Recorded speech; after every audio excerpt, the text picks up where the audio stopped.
Hi, welcome to Monterey's Cooking. I'm Cookin Pisto. I'm with a very, very special guest today, old friend of mine. His name is William Rice. I call him Bill.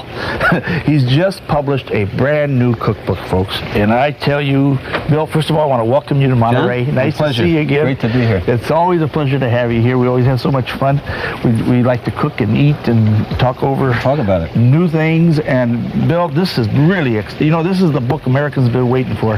There's a first-time serious cookbook that talks about my favorite thing is steaks. Well, I appreciate you saying that, because that was my thought. There hasn't been a book written about steak specifically in over 30 years. And our tastes have changed so much in America. We like bold flavors now. Exactly. We've got products from all over the world, so I tried to put it between the covers. Steak is back. Steak is back, no question. We've opened the whaling station featuring steaks, and I tell you, steaks are back. Americans want red meat, folks. They do.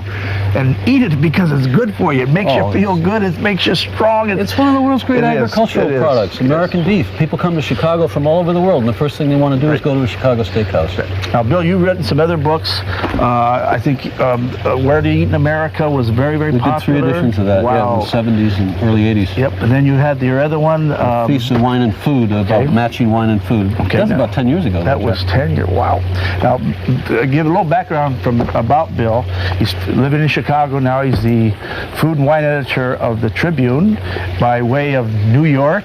You got a heck of a... I was editor of Food and Wine magazine in New York. Wow. And then cut my teeth at the Washington Post as the food editor there. That's fantastic. So you write articles for magazines, and I do. I mean, he's a heavyweight. Meals. He's a heavyweight. He's real heavyweight. Thanks, John.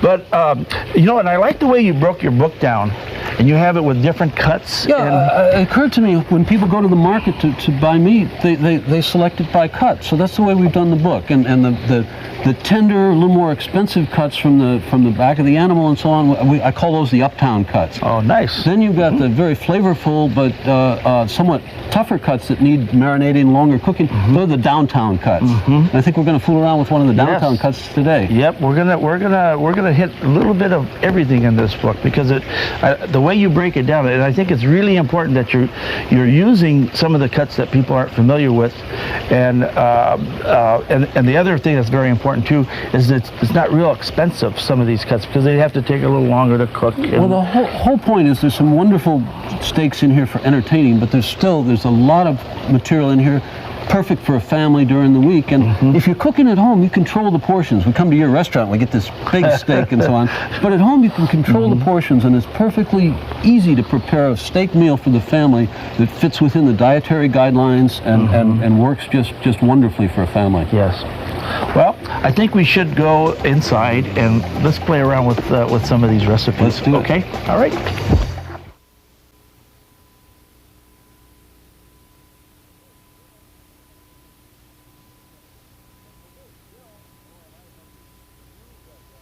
Okay, Bill, boy, am I hungry. And you have got a recipe we're going to try, folks. This is like dual pianos. We're going to make this work, John. Or dual guitars, or what is that? No, but a lot of people miss the pleasure of cooking. Happily, my wife is involved in food too, and we cook together. Let's talk about your wife for a minute. Now, Jill is.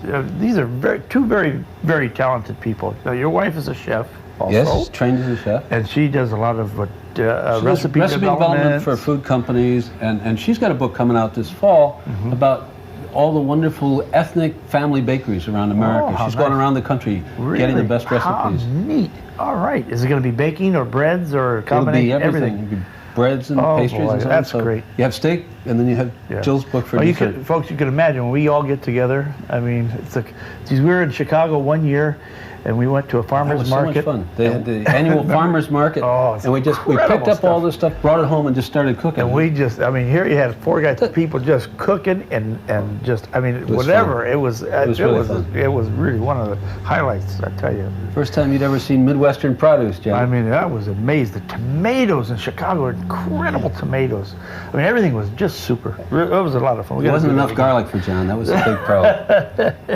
Well, anyway, okay, this is what we're going to do. Yeah. Okay. Now, talk about that. Okay, Isn't it gorgeous? this is a rib steak I got from the whaling station. This is a prime piece of meat. Now, I've taken the bone off, and the rib, you know, people are used to it as roast beef. But this is probably all in all the most pleasurable cut of meat. Yeah. But it does have quite a bit of fat in it, and some people who are trying to avoid that don't want to eat it. But as far as taste and texture, this is juicy. This is the greatest. I mean, if you like, I mean, this is my the chef's favorite. Yeah, I mean, love this. You among them, I suspect. This is my, I like to gnaw on the bone, but I took the bone out so it would cook faster for us. But look at the marbling in it. I mean, this is going to taste like butter. Yep. This is going to be incredible. And you're going to make this beautiful sauce with it. We're going to be using some neat wines. And, okay, I'm going to get this started. Okay. I will not put anything on this at this point. I would put a little oil on it, but Too late. I cook at home and he cooks in a restaurant. Okay, we're going to get that going. And what I'm going to do, parallel to that, is there's a famous French sauce called beurre blanc. And I'm going to make beurre rouge, which quite simply means I'm going to use red wine instead of white wine. But it's one of the fastest but trickiest sauces in the French repertory. And it starts with shallot,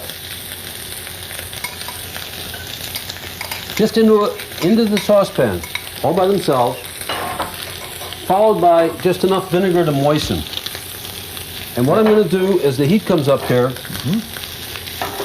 is reduce that vinegar to nothing. It's going to leave its flavor in the shallots and soften them. That'll take about 2 minutes, maybe. Especially when we turn up the John, heat. burner, it might take 30 seconds. Now, I worked at a restaurant in Burgundy, and Burgundy's in the country, and they're much less affected than they are in Paris. In Paris, they make a sauce like this, and they strain out all the shallots. Burgundy, they don't bother. They just leave it all together. So we're going to do this in the Burgundian style. And what's happening with you? Okay, well, we're letting this cook. Now, you see, it's Smells nice. great. It's going Looks good. just great. It's getting a little smoky in here because I do have a fan, and I don't turn it on. Although, here it goes. And again, you could do this under the broiler in the oven at home. Yes. Well, this is pretty thick. Oh, so you want to maybe you want to sear it and stick it in the oven and roast it. Yeah, I would. That's probably do that, a lot of restaurants use that technique. Yes, we do. Where you brown things off on both sides and then you put it in a hot oven and bake it, because this wonderful char you get on the bottom when you sear a steak. That's where the flavor. No, the animal's eating corn. It's got this wonderful, almost caramel corn flavor. Yes. If you let it sit there too long, it burns. That's when it burns, that's it gets acrid and it's bitter and it's unpleasant. Yes. So that with a real thick cut of steak, you want to brown it, sear it on both sides, then let it cook in the oven until it's medium rare, whatever degree you're looking for. Good. That's good tip. Now I've got my That's down here. It's just about down to nothing. So now I'm going to add some red wine. And of course, Burgundy red wine is the preference. About a cup's worth. And back on to reduce. All this reduction, this is the essence of French cooking, is you concentrate flavors. You bring them together. And then you finish it off very lightly and very quickly. But this is what the French are so great at, is taking these flavors and bringing them together. Okay. So this is cooking real nice. I think I'm going to flip it. Wow, look at that. Look at that. That's gorgeous. Isn't that gorgeous? Boy. Now, with the rib steak, what sort of wine? What kind of wine do you prefer? 'Cause Gee, well, this is really, to me, it's got everything. It's, Well, you know, I really tend to choose. I really like the Cabernets a lot, though. Yeah. You know, Burgundies when I have special friends around, I like to open some Burgundies. But I think a nice Cab. now, when you get into a steak like this, it depends to some degree on the sauce. But I think that's fine. I like, though, with a dish like this, where we're going to have this vigorous flavor and so on, I'd be more likely to use a wine from a Syrah type wine. You know, a wine that's got a lot of pepper and flavor in it. Well, we'll have to go look in the cellar. But Yeah, those are nice wines. California, or even the American Syrahs are very good too. I like them. Oh, they're coming on. Doing a very nice job with them. And another wine that's coming on in California that goes very well with steak of any type is Sangiovese, which is the principal grape in Chianti. Wow. And Chianti is a wine not to be ignored. Yes, that's also a good one. And Rioja from Spain. Meat-eating countries tend to make good meat wines. It makes sense. Now, when we come back, we're going to continue cooking this. It's going to take a little while because it's a pretty thick one.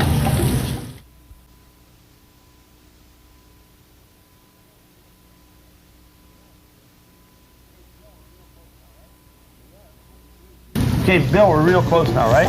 We are. Okay. We're in tandem here. Why don't you go ahead and finish the sauce off. Now, watch this very carefully. Okay. This is there's a little technique involved here, so you got to watch this. The trick here is to get the wine reduced. And as you can see, the pan, it looks as though it's empty, but there's actually about a tablespoon or so of that wine left that we boiled down. Now, to make the sauce, the Beurre Blanc, it's supposed to be thick. It's not liquid. So what you do is you cut your butter into chunks. I'm going to add a fair amount to start.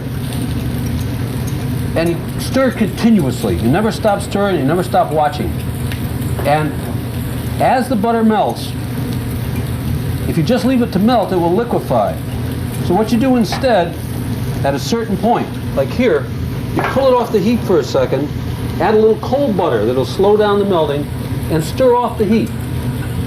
And you work this butter back and forth, on and off the heat, until all the butter has been absorbed. A little sloppy, but it's fun. Well, that's okay. I'm watching over here.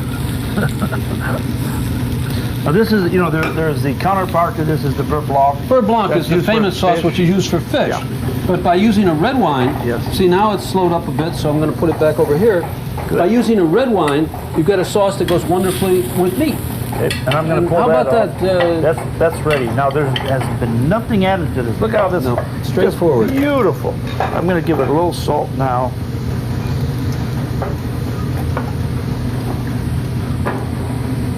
Okay, and I've got myself, as soon as I get this done, I'll have myself a beautiful sauce.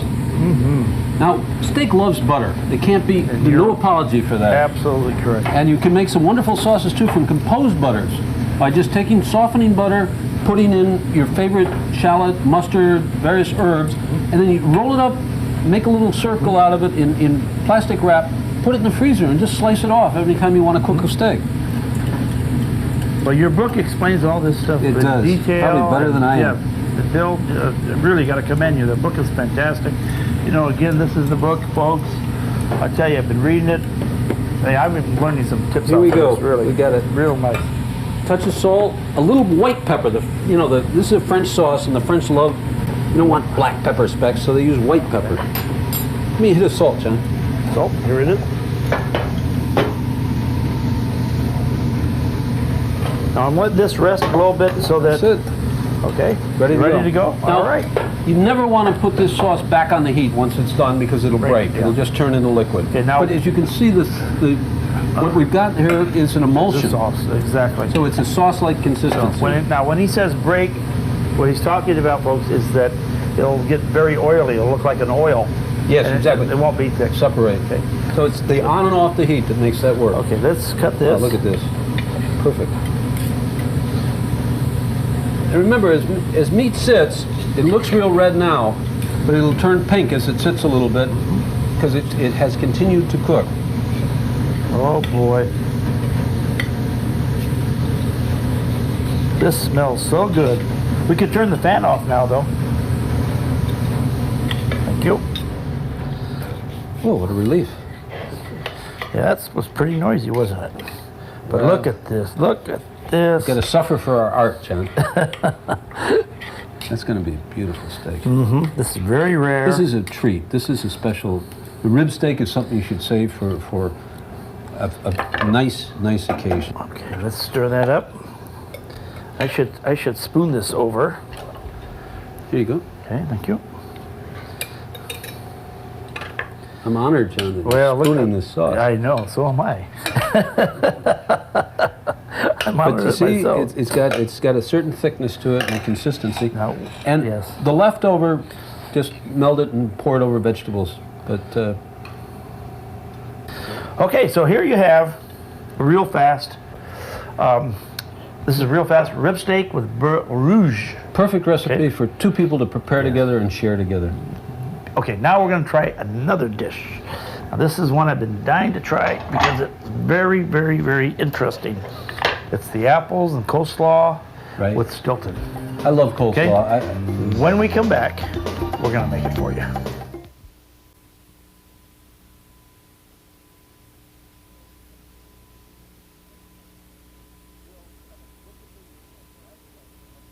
Bill, I'm looking through your book. I saw this one recipe. Now you got to tell me about it. This is that coleslaw with Stilton cheese and apples. I mean, that looks fascinating. Where did this come from? Well, you know, John, I don't know. I do know about you. We're both the same way. Wherever we go, we're looking for certain benchmarks, Yes. great things. And Yes. for instance, I can never resist ordering potato salad somewhere. And coleslaw is much the same way. I mean, somewhere as a kid, I had this coleslaw that was definitive, and I keep searching to find it again. Boy. And so I actually was at home. I did this one at home. And I'm not sure what was in my head, but I was thinking about wine and English cheese and apples, and then the next thing I was thinking about is what could I put on a plate with a steak that wouldn't be too filling but would really have a lot of flavor. And here's what emerged, and you can tell them how to do it. 'cause- Okay, well, I want you to talk me through this. Okay. It's real interesting. So we're going to start with some cabbage, all right? Yeah, And we're going to cut coleslaw it with up. cabbage, pour it out, and then yeah, just chop it up. Now Boy, I I wish I take- could yeah. chop like that. I'd cook a lot faster. I've taken the core out. And now you can use a food processor if you wanted Sure. to too. But In this particular coleslaw, though, you don't want the tiny. I like the real. now cut it in half like this. Yeah, that's good. Maybe All right. once more. That's Okay. great. So we want to chop we got it about like 3 or that. 4 cups of chopped Okay. cabbage here. And this you're doing before dinner. You don't have to worry about this. This is going to be made ahead. This has to mellow out, so Right, to speak. exactly. Okay. Good. Okay. Next, Now you're going to take your apple, split right. it up, get the core and the seeds out of there, but not this. Leave the skin on. Okay. And something like you've got a Granny Smith there, and that's what we want, Yeah. a tart apple. We don't Real want a sweet tart. apple. Because it's going to be a side dish with steak. Okay. And we're going to chop this. About 1/2-inch cubes, yeah? Just, Okay. see, it's green on green. It's real Green pretty. on green so far. Yep. Looking real easy. Good. Now, Okay. chop up some onion and toss it in. Half an apple. It's okay. Half an You want me- apple. Or you want me to put them all? Yeah, well, go ahead. Put it all. What the Put heck? it all. What are we going to do with the Yep, rest of it? yeah, that's true. We end up throwing it out. So, okay. And these are real nice Granny Oh, Smith too, aren't they? Cutting beautifully. These are from real crisp. That's enough. Take your Stilton yes. and find yourself something that's going to mix up. A good mixing dish. You Okay. have one here. Yeah. Okay. No, we got this one for the mixing. Yeah, all right. that's it. Good. That's a pretty one. Good. Chop the Stilton up a little bit. All right. Okay, now let's add a little pinch of salt. And about 1/4 teaspoon of dry mustard. I know you hate these numbers, so you'll do what you want to do. Yep. Bill knows me, huh? A couple of tablespoons of that cider vinegar you got there. And about 1/2 teaspoon of Worcestershire sauce. This is a very English recipe, so we're going to Really? put some Worcestershire in there. Okay. And All right. let's just make a nice mash out of that. Okay. How about garlic? Put one in your ear. I'm kidding. I'm kidding. Okay. There we go. You could have garlic ice cream for dessert. Garlic and truffle ice cream, because you got some truffles. Yes. I had truffle ice cream the other night. How was it? It was strange. It was honest? Yeah, Black or it was white? real strange. Black truffle ice cream. I'll be Very darned. strange. Yeah, it had to be a little strange. Well, Okay, that's looking good. yeah. Now you're going to just feed in some oil to make yourself a Okay, nice now- dressing. I'm going to use olive oil, but you should have. I think for this most people would prefer salad oil. Yes. This is a little too much flavor. Because again, this is going to be this nice, tart, sharp accompaniment to a steak, which not filling at all, just crisp and a lot of fun. This is. Yeah, that's coming along good. This is great recipe. This is terrific. You know what? I'd almost put this on a steak. Well, that's not a bad idea. Throw out the cabbage and eat the steak. And that can just go in on top whenever you're ready to do it. Now, if we didn't have Stilton, could we use... Any blue cheese will work fine. Good. Okay. Okay, we want to leave it a little chunky? Yeah. Yeah. Okay. That's it. That's on it? top. Oh, boy. Now, this is before dinner. This is part of the beauty of this salad. You're doing this ahead. You're going to toss it, mix things together, and put it in the refrigerator an hour, even a couple hours. But the one thing we haven't done is add salt, because salt pulls the liquid out of the cabbage and it will wilt it. Ah. So you're going to wait and taste it just before you serve it, and that's when you'll season it with salt and more pepper if you care to. Interesting. Okay. And this is great with any cold steak. This has got to be delicious. You know, you put it on a buffet, you got your slices of steak, you've got some potato salad, you got a great meal. Okay. I mean, look at that. Just, yeah. Oh, smells delicious. Okay. This has got to be delicious. I know this is going to taste delicious, Phil. This is a good salad. I hope so, Good one. Everything else does. Absolutely. Okay, we finished this. I would certainly, okay, we let this sit in the refrigerator for a while, but folks, there you have it. Cabbage or coleslaw made with the Stilton cheese and apples. Hey, that's genius. It's absolute genius. Bill, thank you so much. Thank you, Jen. Okay.